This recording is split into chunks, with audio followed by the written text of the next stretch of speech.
At our best friend's summer barbecue, a rich guest told my girlfriend, "I could give you a better life." She laughed and told the stunned crowd, "Anywhere, but here is a better life," before calling me boring and leaving with him. I responded with complete silence, moved out, and blocked her. 2 weeks later, it turned out he was a total fraud with a girlfriend in the city, and now she's completely alone and blowing up my phone begging me to take her back. Hey viewers, before we move on to the video, please make sure to subscribe to the channel and hit the like button if you want to see more stories like this. Thanks. The words didn't just hurt. They dissolved something. Some fundamental, unspoken agreement that held my world together. They were delivered with a laugh, a sharp, glassy sound that cut through the murmur of the party. "You're boring, Tom." A comfortable, predictable, boring man. I can still hear the exact pitch of it. That's where this starts. It didn't come out of nowhere, I guess. If I'm honest, the signs were there, floating in the air like static for weeks. I just kept swatting them away. Ashley had been restless. She'd sigh for no reason while scrolling through her phone. She'd make little comments about friends from college who were really living their best lives in other cities, on other continents. I'd chalked it up to a late 20s slump. I'd planned this party, Mike's annual summer barbecue, as a thing for us. A chance to reconnect with friends, have a few drinks, remember the good stuff. I'd even bought a new shirt. Dark blue, because she once said it brought out the gray in my eyes. When we arrived, she'd been attached to my side for all of 20 minutes, a glass of Pinot Grigio in her hand, making polite, if slightly distant, small talk. Then Ethan Carlisle arrived. You could feel the room shift.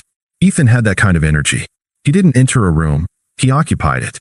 He was a friend of Mike's brother, a finance guy from the city who'd somehow decided to grace our suburban sprawl with his presence. He was all crisp polo shirt, expensive cologne, and a laugh that was just a little too loud. I saw Ashley notice him. It was a physical thing, a straightening of her spine, a flick of her hair. "Who's that?" she asked, her voice a notch brighter. "No idea," I said. "Some friend of David's, I think." "He looks interesting," she murmured, and already her gaze was drifting away from me. I lost her to his orbit about 10 minutes later. I was by the grill, talking baseball with Mike, when I saw it happen. Ethan told a story, his hands moving dramatically. Ashley threw her head back and laughed, a real, throaty laugh I hadn't heard from her in months. She placed a hand on his arm. A familiar, intimate gesture I thought was reserved for me. A cold little stone settled in my gut. "Hey man, you okay?" Mike asked, following my gaze. His smile faded. Yeah, that's Ethan. David says he's a real piece of work." "Seems like it," I said, trying to keep my voice light. The night wore on. Ashley stayed glued to Ethan's side. I circulated, talked to people, nursed a beer, all the while feeling like a satellite tracking a single, burning star. Every time I glanced over, he was leaning closer, saying something meant only for her, and she was drinking it in, her eyes sparkling. I tried once. I walked over, placed a hand on the small of her back. "Having fun?" I asked. She turned, and her smile was different. It was the polite, public smile she used for my coworkers. "Loads. Tom, this is Ethan." "Ethan, my boyfriend, Tom." Ethan gave me a once-over, a quick, dismissive flick of the eyes that took in my new shirt, my ordinary jeans, my sensible shoes. He extended a hand. A firm, crushing grip. "Tom, good to meet you. Ashley here was just telling me about your, what was it? Data analysis? Fascinating stuff." The way he said fascinating made it sound like terminal illness. "It pays the bills," I said. "I'll bet it does," he replied, his smile not reaching his eyes. He turned back to Ashley. "As I was saying, after we closed the deal in Monaco, we just decided to take the yacht for a spin along the coast for a week. Spontaneous, you know." I was invisible again. I stood there for another painful minute before drifting away, the stone in my gut now a boulder. The critical mass hit a couple of hours later. I was near the patio doors, debating whether to just call an Uber and leave, when I saw Ethan jingle his car keys, sleek, silver, from a German manufacturer I couldn't afford. He was holding court for Ashley and a few others. And so I told him, "If you're not living on the edge, you're taking up too much space," he brayed. The group laughed on cue. His eyes landed on Ashley, hungry and possessive. "This is a nice little gathering, Mike. But it's a bit tame for my tastes." "No offense." "None taken," Mike said flatly, from across the deck. Ethan ignored him, focusing entirely on Ashley. "You seem like someone who appreciates a more thrilling pace. I could show you that. I could give you a better life than this." He said it like a joke, a playful, hyperbolic offer. But his eyes were dead serious. And that's when it happened. Ashley laughed, that same sharp, glassy sound from my memory. She looked right at me. The entire group went quiet. All the pretense, all the social veneer evaporated. Anywhere but here is a better life, she said, her voice cold and clear, carrying in the sudden silence. My heart stopped. The world narrowed to her face. She took a step toward me, her eyes holding mine, and she delivered the lines that would cleave my life in two. You're boring, Tom. A comfortable, predictable, boring man. She said the last word with such pure, undiluted contempt that it felt like a physical slap. You know it's true. The silence was absolute. You could hear the ice melting in someone's glass. Mike looked like he'd been punched. Ethan's smirk was a monument to smug victory. I didn't say a word. What was there to say? Any protest would just be boring.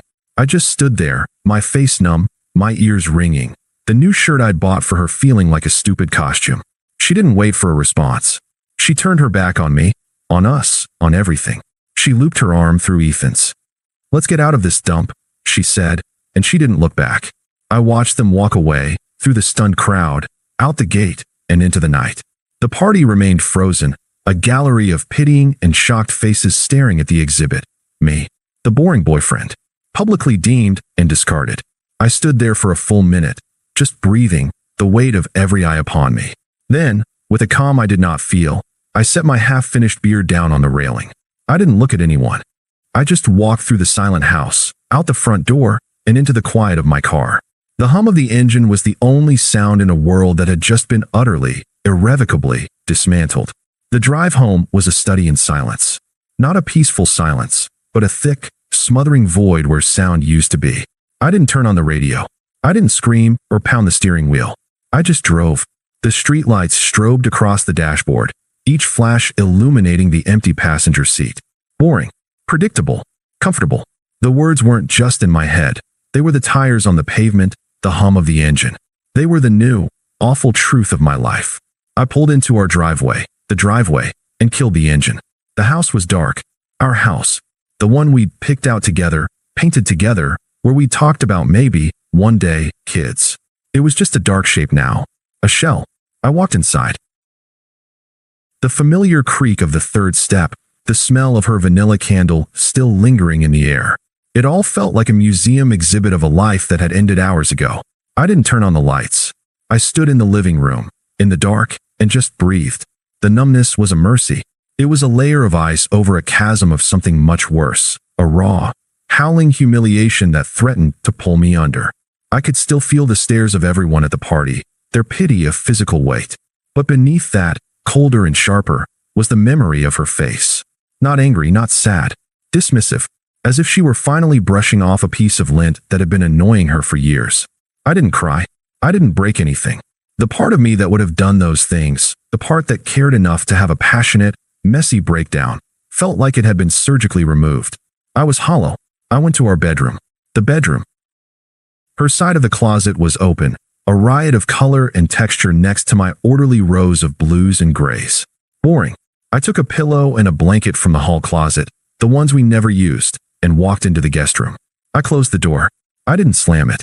I just closed it. The click of the latch was the most definitive sound I'd made all night. I lay down on the stiff, unfamiliar bed and stared at the ceiling. The numbness began to recede, just enough for a single, clear thought to form in the silence. It's over. It wasn't a question. It wasn't a lament. It was a simple, cold fact. A diagnosis. The patient had been terminal for a long time, and tonight, the doctor had finally stopped the charade and pronounced the time of death. My phone buzzed on the nightstand. Once. Twice. A flurry of texts. I didn't look. It would be Mike. Or someone else from the party. I didn't want their outrage, their condolences. Their pity was just another form of the same humiliation. The phone eventually fell silent. I must have slept, because the next thing I knew, gray morning light was filtering through the blinds. The house was still silent. She hadn't come home. The final confirmation. I got up. I showered. I dressed in jeans and an old t-shirt. I moved through the routine by muscle memory, my mind quiet, my emotions still locked behind that sheet of ice. I made coffee. One mug. I was sitting at the kitchen island, staring at the steam rising from the black liquid, when my phone rang. It was Mike. I let it go to voicemail. He called again immediately. On the third ring, I picked up. Tom? Jesus, man, where are you? Are you okay? What the hell was that last night? I'm going to kill her. I'm serious. I'm going to find that Mike. My voice sounded strange. Flat. Steady. It didn't sound like me. He stopped. Yeah, man. I'm fine, I said. And in that moment, it was true. I was fine. I was breathing. The world had ended, and I was still breathing. Don't do anything. Don't do anything? Tom, she publicly eviscerated you and then left with that human sports car. I've never seen anything so fucking cruel in my life. I know what I saw. I said, my tone still even. She showed me exactly who she is. I'm just going to handle it. Handle it how? What are you going to do? You want me to come over? We can. I don't know, man. We can do something. There's nothing to do. I said. The plan was already forming, not in a burst of inspiration, but like a checklist appearing in my mind. Calm. Methodical. Thanks, Mike. Really. But I've got it. I heard him let out a long, frustrated breath. Okay. Okay, man. But you call me. For anything. You hear me. I hear you. I ended the call and set the phone down. Handle it. I started in the bedroom. I didn't pack all my things. That would take time I didn't want to spend here. I opened my closet and took my go bag, the overnight duffel I used for work trips. I filled it with a week's worth of clothes, my best suits, my important documents from the lockbox. I took my toothbrush, my razor, the few books on my nightstand. I was a ghost, quietly collecting the remnants of my existence. I went to my home office and logged into our joint bank account. Our savings were modest, but half was mine.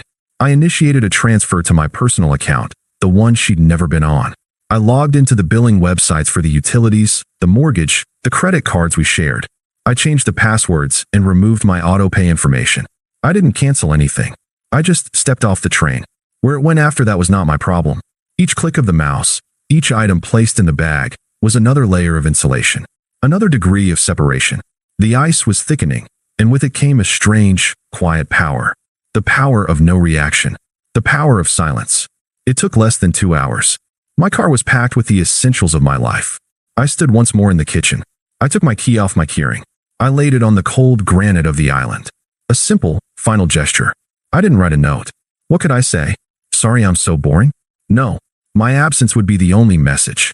It would be louder than any screaming fit, any pathetic plea. It was the calm, predictable, boring thing to do. And for the first time, I was perfectly happy to be exactly who I was. I walked out the front door, got in my car, and drove to Mike's. He'd offered his spare room without me even having to ask. When I pulled up, he was waiting on the porch, his face etched with concern. He came down to the car as I got out. Jesus, Tom, you sure you're okay? I looked past him, at the quiet street, at the clear blue sky. The world was still turning. I nodded, pulling my duffel from the passenger seat. Yeah, Mike, I said, and my voice was my own again, just quieter. Calmer. I'm sure. The silence in Mike's spare room was different. It wasn't the suffocating quiet of that house, waiting for a door that wouldn't open. This was a productive silence. It was the hum of a laptop, the rhythm of a weights rack, the turning of a page. I went to work. I came home. I ran. I read. I did not talk about her. Mike tried, at first.